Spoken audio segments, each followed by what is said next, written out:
What's up, guys? We're back again for another Trifecta. We've been away for a little bit, Taxi Fan and I, because of the coronavirus. We've been social distancing, but we've been doing what we need to do. So let's get to it. Trifecta number one, NFL Draft is back. We're back on Thursday. You're waiting with bated breath. So we're ready. What are the Eagles going to do? Let's get to it. We're ready. Taxi Fan's ready. Everybody's ready. Before we begin, we're sponsored by the one and only Vandalay Industries, importer and exporter of all latex products. We don't have Costanza working there anymore since the 90s, so we're looking, during the coronavirus, we're looking to hire import exporters that could help, sponsored by Vandalay Industries. So let's get to it. NFL Draft is Thursday. Eagles have the 21st pick. It's what we got. We've been waiting for something. Roger Goodell's doing the first round in his basement. Is he going to have an amazing man cave basement, or should he just go with a whitewashed wall like a prison cell? I don't know. Your guess is as good as mine, but that'll be fascinating to see the picks in his basement round one.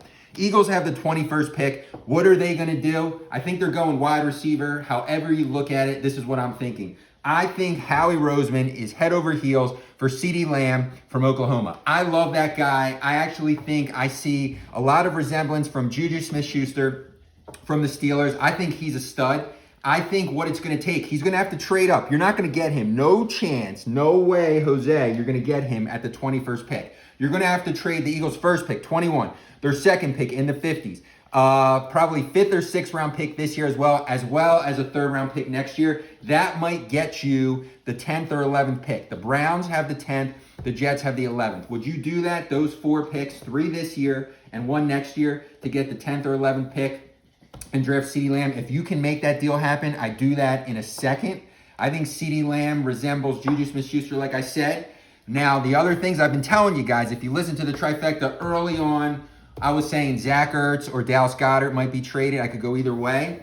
Would you trade the 21st pick as well as Zach Ertz, or maybe not so much Zach Ertz, the 21st pick and Dallas Goedert? Could you get up ahead of the 10th pick, maybe the 7th or 8th pick, and then get Jerry Jeudy? This is a heavy wide receiver class. Jerry Jeudy from Alabama, 7th, 8th pick. He resembles, I think, Amari Cooper, solid player. We know the Cowboys have him.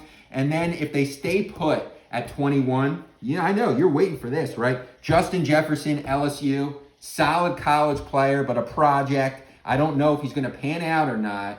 I see sort of a Devontae Adams wide receiver who is money right now, but it took him a little bit to get going, so maybe a couple years away. If it's up to me and Howie can move up and get CeeDee Lamb, I think he's going to be a stud. That's who you get, maybe even better than Jerry Jeudy from Bama.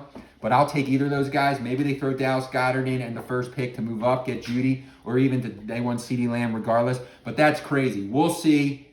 And I'm not going to stop telling you guys. Think about this for a second. Monday morning quarterbacking. I've told you all along. Some of you have agreed with me and are not happy about it. They trade Carson Wentz after the Super Bowl year. You trade him to Jacksonville. You keep Nick Foles for a couple years. You would have had Jalen Ramsey. You would have had a couple more picks in the first, second round. This is a heavy wide receiver class. Could you imagine getting CeeDee Lamb and Jerry Jeudy or Ruggs or Justin Jefferson, 2 of those monsters, keep your whole offense intact, and you have Jalen Ramsey?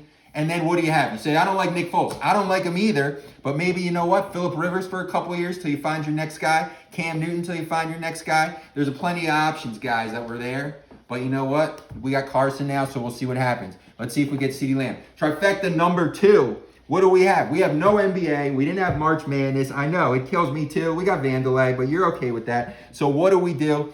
ESPN pulled up the documentary of the lifetime. We're all waiting for it. The Michael Jordan documentary. It's going to be on ESPN, uncut, all the curse words, live action, uncut footage that you want to see. 10-part series airs this Sunday night. I'm looking forward to it. I think it's going to be awesome. Jordan was a monster. Every time I hear, if you remember from the late 80s, that Chicago Bulls intro music with that tune, it gives me chills. I bring back my memory of my bar mitzvah. I was introduced to that Chicago Bulls intro music. It's amazing. I think that's the intro of that documentary. But what are they going to talk about with Jordan? He was crazy, as we all know. We didn't have social media like we do now. He might have got killed the way, these celebrities and entertainers and athletes get destroyed for every single thing they do. He was intense. He was crazy. He would want to win at all costs, similar to Kobe Bryant, where they were sort of loners, but all they wanted to do was win. Very intense personalities. I'm hearing, from what I've seen, he was really hard with the player, Judd Bushler, to the point of really being insulting to the guy in front of the team and owners and coaches, etc. I've seen other footage that potentially he's going to punch Steve Kerr in the face. He decks him during a practice.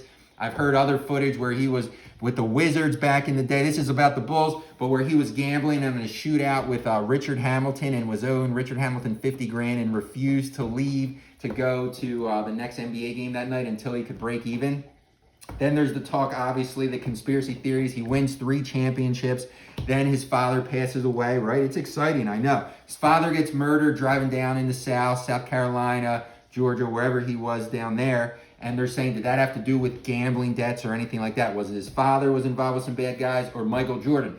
Jordan was also known to play golf and bet, up to $100,000+ with the mafia, guys doing that. Supposedly he didn't want to pay his gambling debts on time. And what do we know? If the mafia doesn't get their money, they're not happy. And what are they going to do? They may go after his father the only way, and maybe that's who murdered him. But I'm thinking it's going to be really exciting to see all that stuff. Did Jordan really end up leaving the NBA the first go-around because of his gambling? Was he betting on basketball? David Stern knew all this bad stuff was going to come out. Go play baseball for a couple years, let it die down, right? And then come back and win 3 more.